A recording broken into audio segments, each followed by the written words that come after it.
저는 요즘에 대구가 얼마나 더운 곳인지를 실감하고 살고 있습니다. 제가 이전에는 이제 강원도 춘천에서 있었는데 춘천도 분지 지형이라서 꽤 덥습니다. 그런데 여기의 더위는 그에 비할 바가 못 되더라고요. 더운 것도 더운 건데 이게 햇빛을 받으면 아프다라고 하는 생각이 듭니다. 이렇게 덥고 또 이렇게 아픈 햇빛 가운데서 지금까지 여러분들이 이렇게 살아오신 것을 보면 하나님의 은혜가 얼마나 큰지 생각합니다. 어쨌든 여러분들 이렇게 덥고 힘든 가운데서도 하나님을 예배하기 위해 이 자리에 나오신 여러분들을 축복합니다.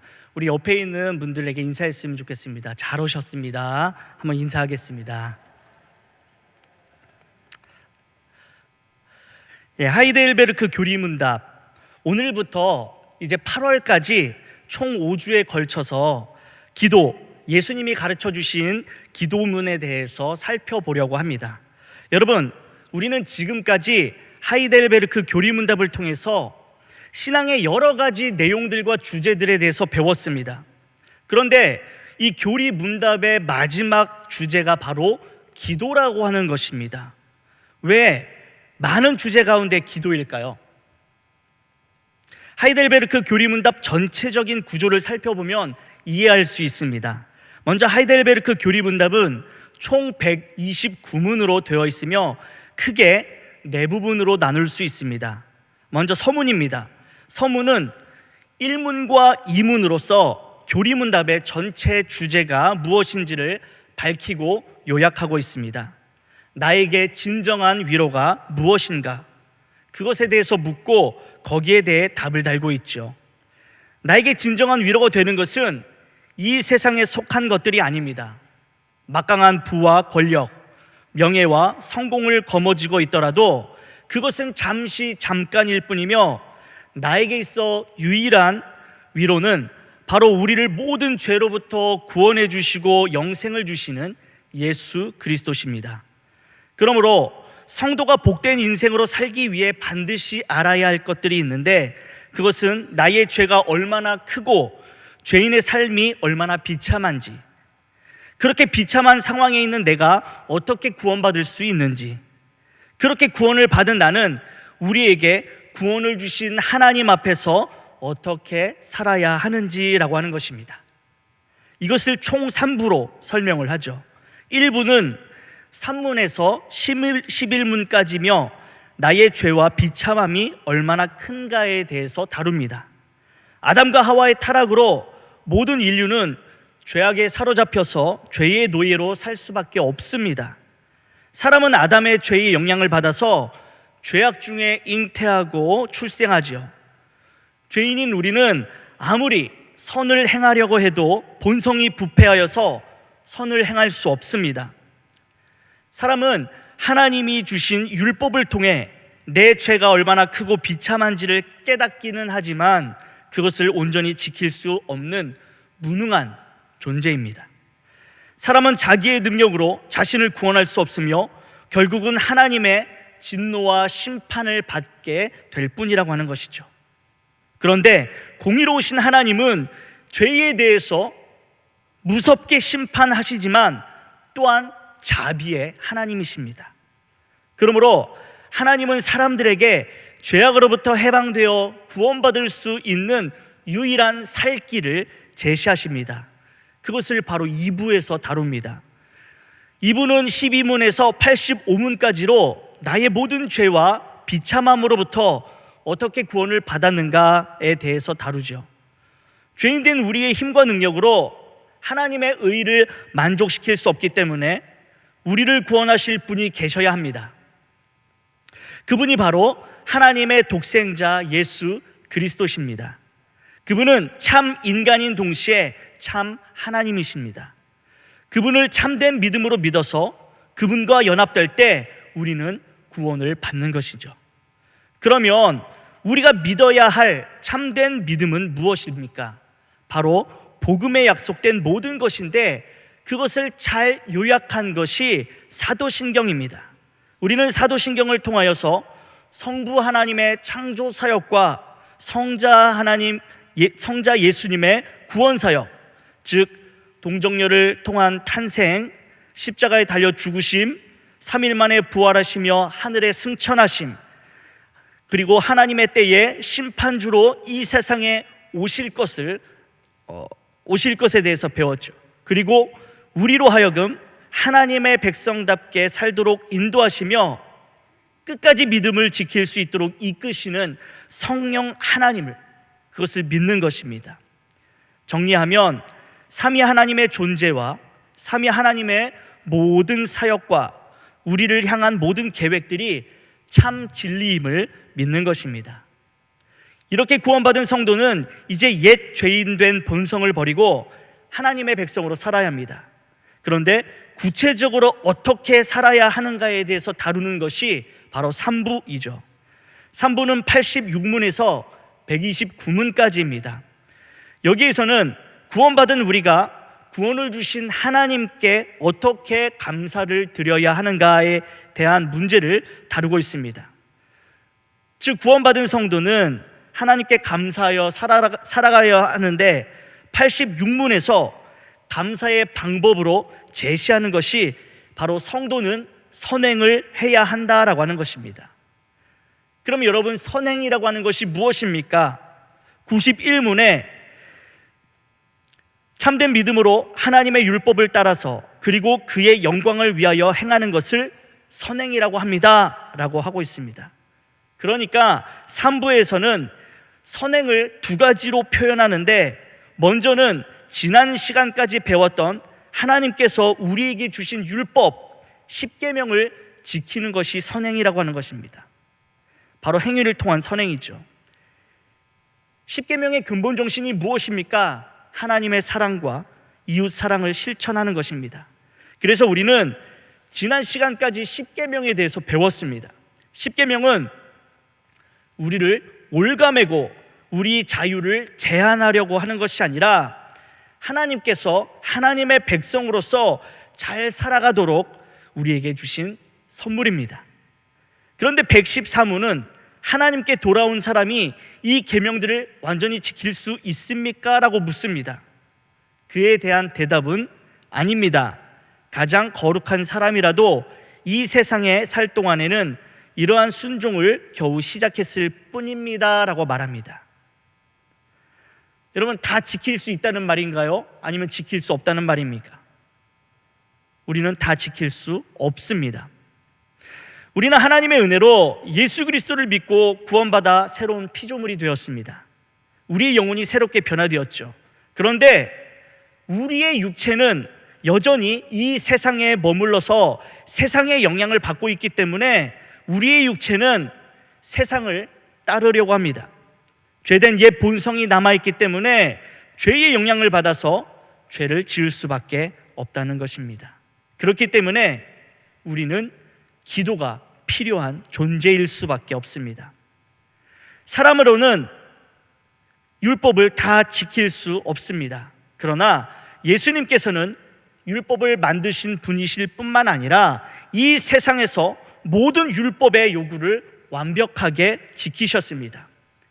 이 예수님을 의지하여 하나님께 구할 때 하나님께서 은혜를 베푸시고 그렇게 살도록 하십니다.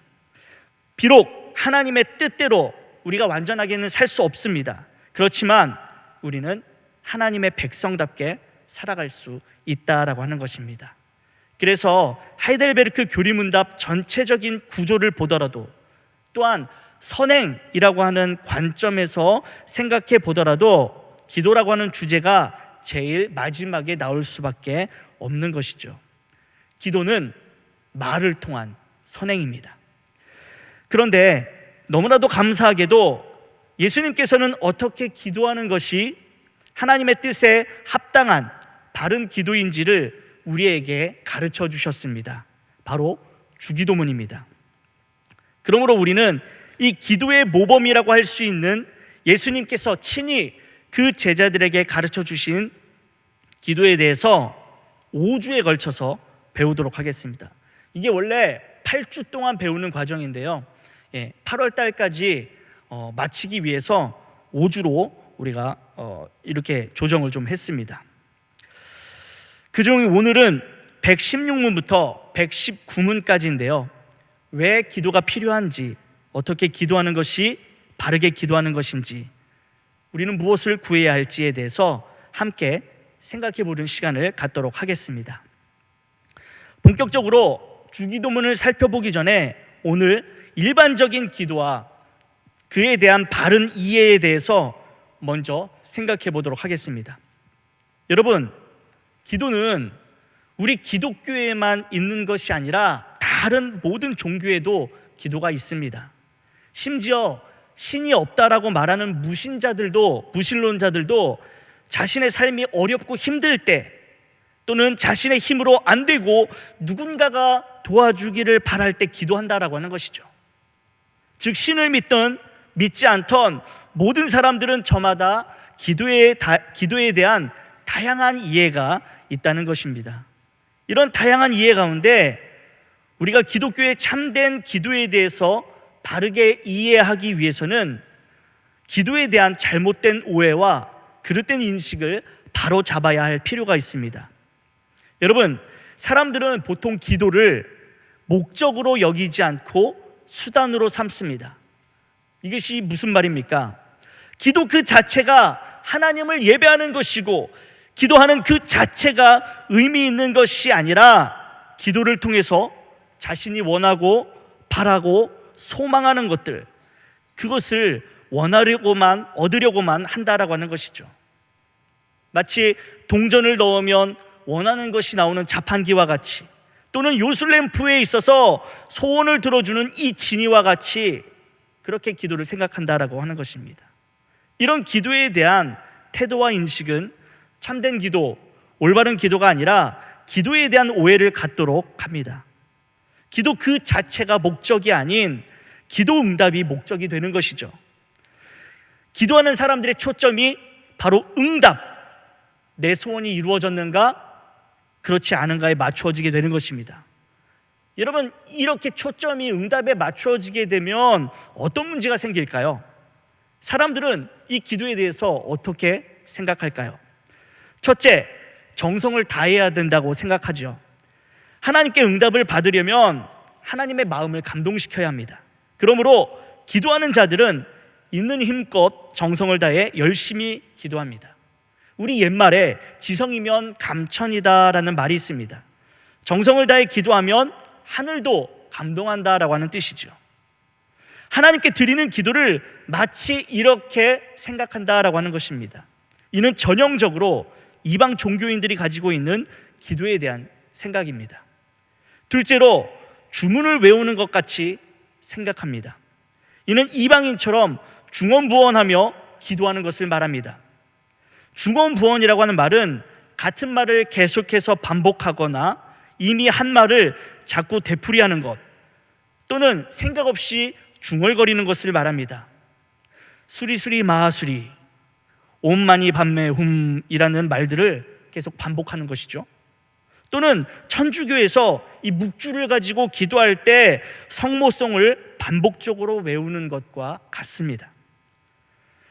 여러분, 물론 응답을 받기 위해서 같은 내용의 기도를 반복하는 것은 나쁜 것이 아닙니다. 여기서 제가 지금 말하고 있는 그 핵심은 이방인처럼이라고 하는 것입니다. 예수님 당시에 유일하신 하나님을 섬기며 하나님께 기도했던 유대인들과 달리 여러 잡신을 섬겼던 이방인들은 이 마술적 주문을 통해서 자신들의 신을 움직이고 싶어 했습니다. 그래서 당시 이방인들은 몇 시간 동안 고함을 치며 아데미 신상에 절을 하며 기도했죠. 그러니까 이런 일들이 계속되자 유대인들 사이에서도 그들이 대단해 보이기 시작한 것입니다. 저 사람들은 참 대단하다. 어떻게 저렇게 오랫동안 기도할 수 있을까? 오래 기도하면 경건해 보이고 거룩해 보이던 당시의 가치관으로 볼 때 이방인들의 이 주술적 기도가 너무나도 부러웠던 것이죠. 그래서 유대인들이 이방인들을 흉내내기 시작했습니다. 그들처럼 한 문장을 반복적으로 믿지도 않으면서 계속 소리치기 시작했습니다.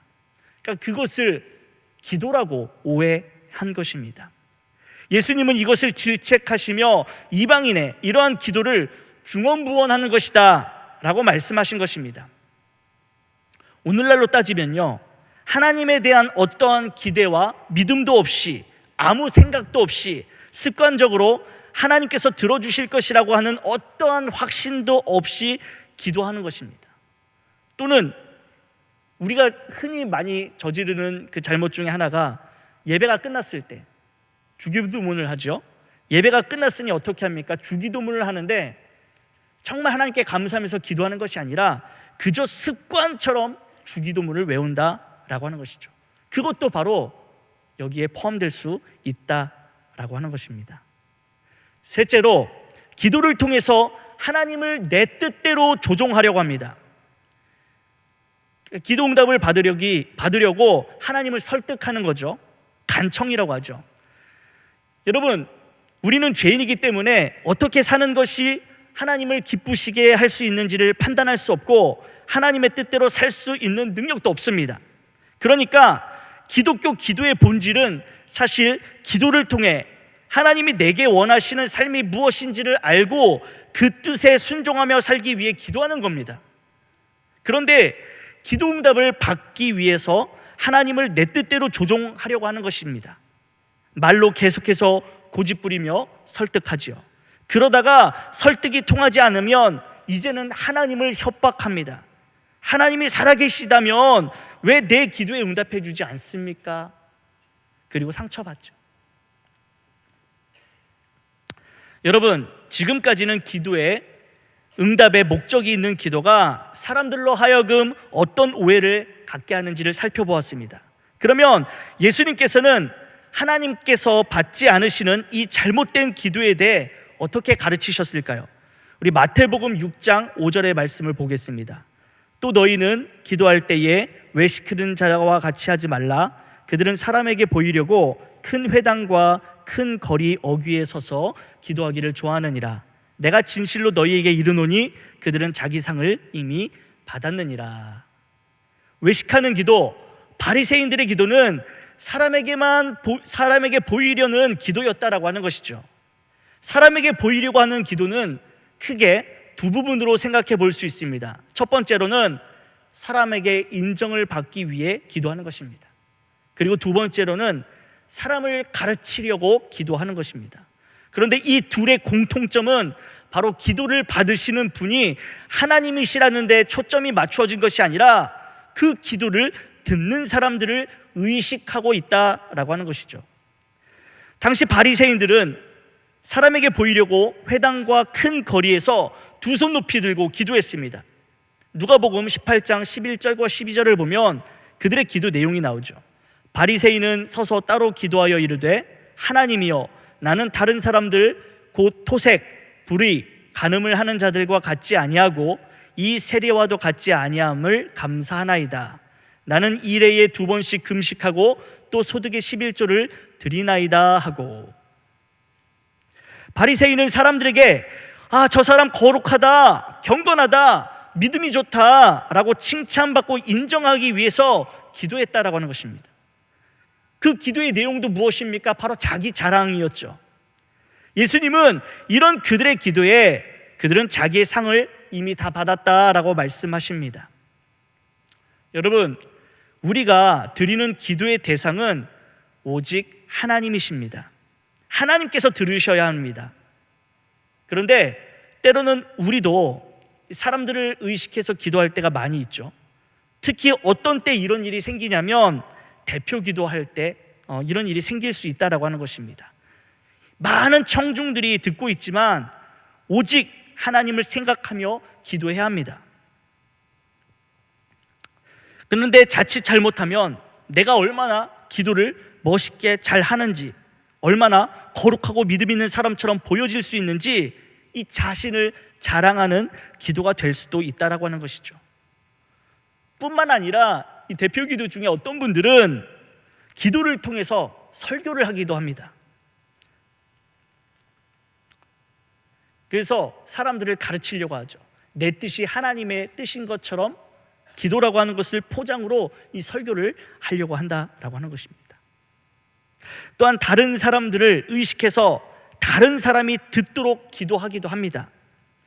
제가 전에 들었던 이야기인데요.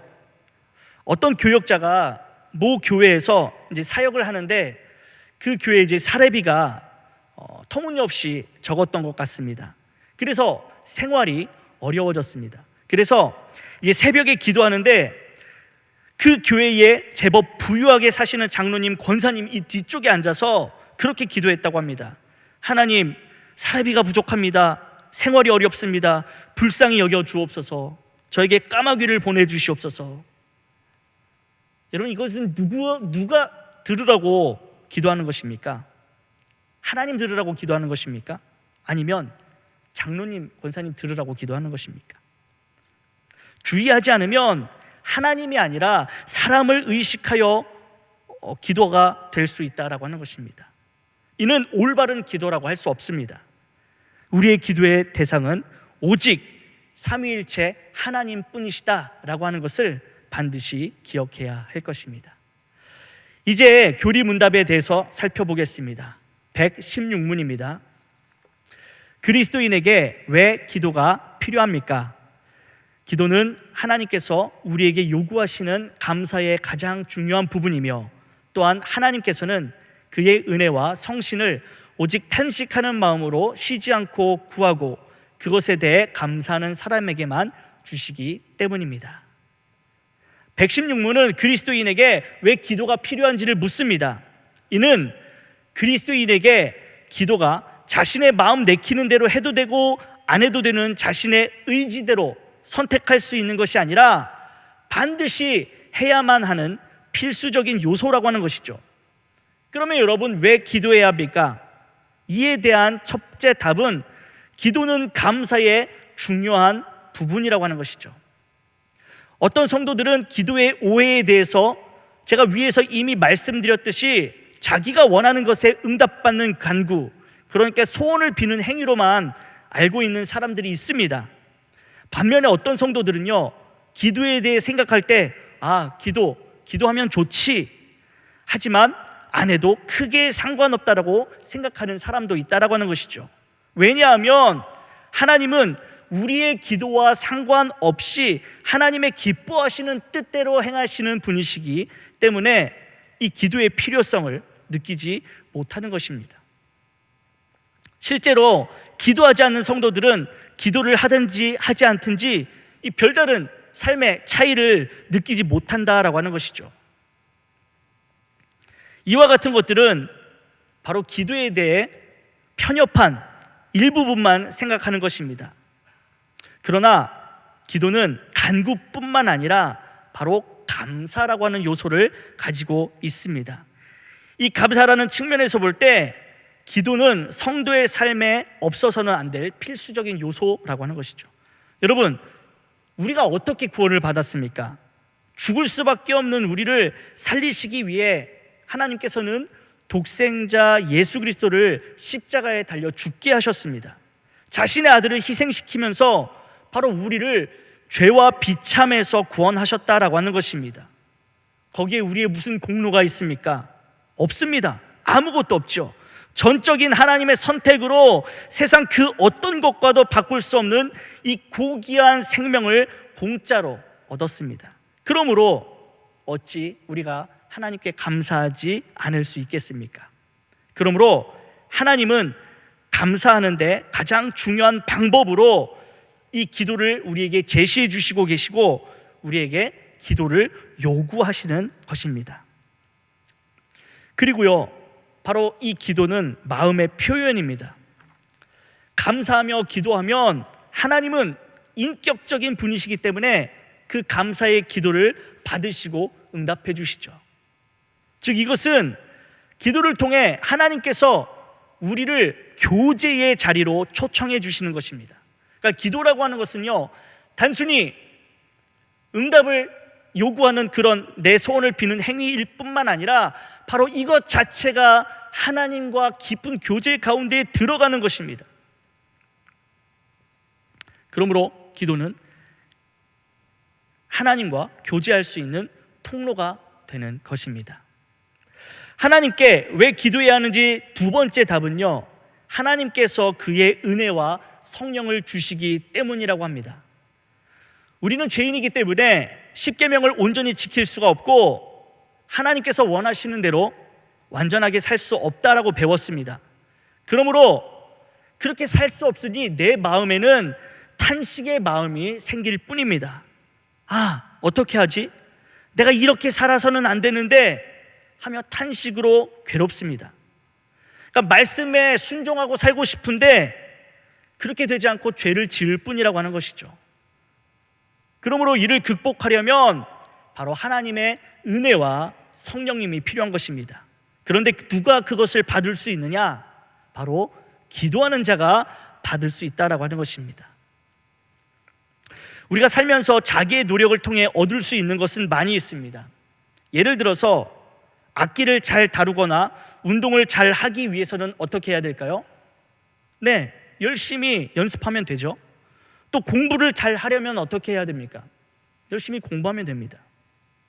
그런데요, 성령님의 은혜는, 하나님이 주시는 이 은혜는 내가 열심히 노력한다고 해서 얻을 수 있는 것이 아니라고 하는 겁니다.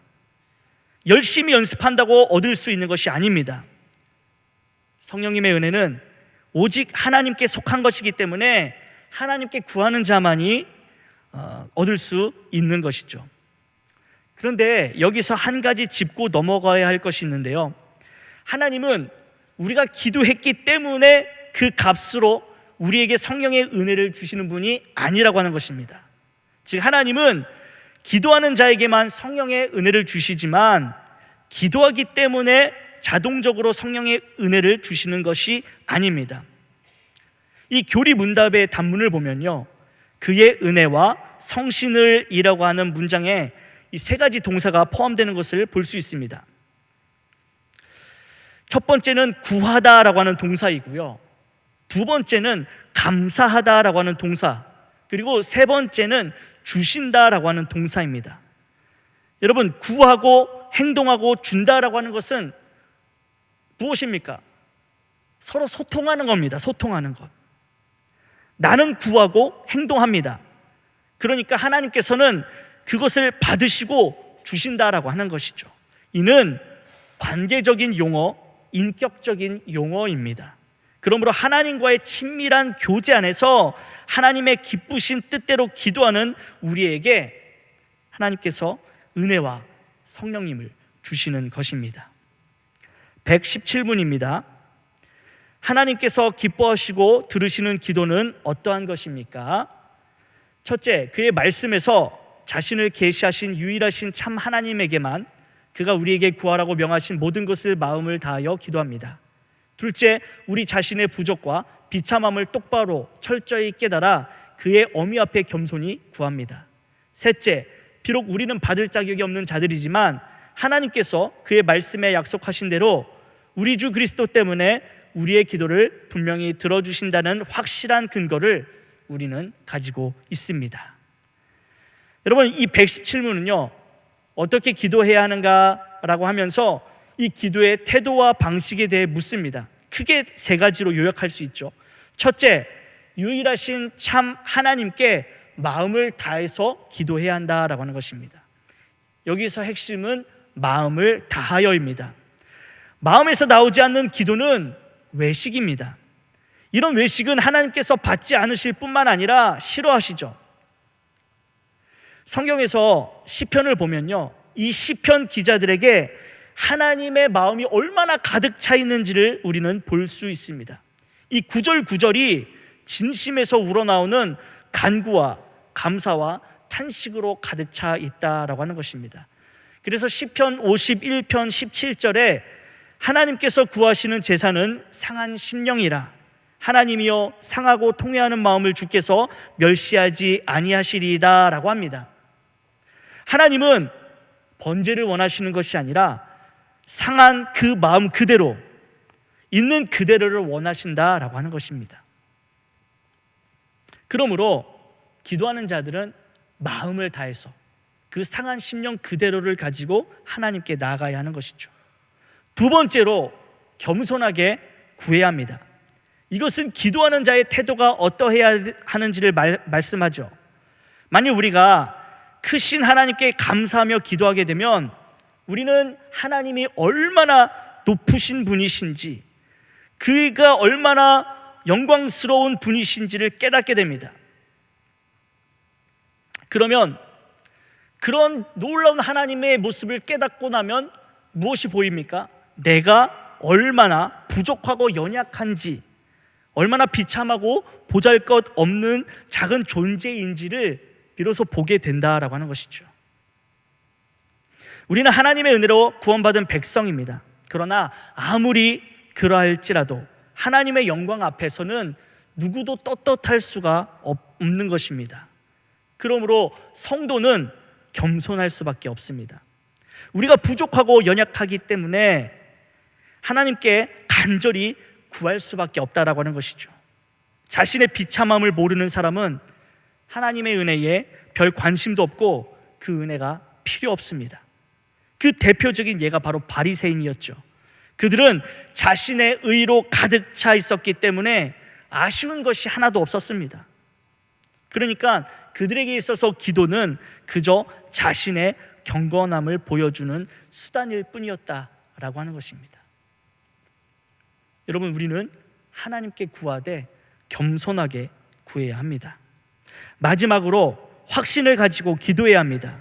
이 말은 내 상황과 형편에 관계없이 바로 확신을 가지라고 하는 뜻입니다.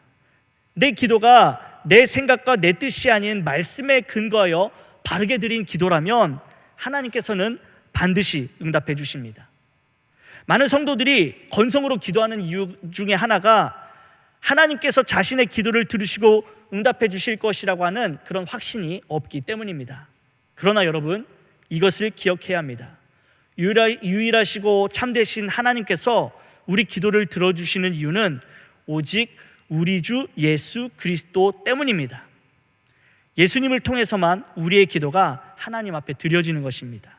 그에 대한 표현이 바로 기도의 마지막에 예수님의 이름으로 기도합니다, 아멘인 것입니다. 정리하면 기도는 어떻게 해야 합니까? 마음을 다하여 겸손하게 확신을 가지고 해야 한다라고 하는 것입니다. 교리문답은 그렇게 기도해야 한다라고 가르치고 있습니다. 118문입니다. 하나님께서는 그에게 무엇을 구하라고 우리에게 명하셨습니까?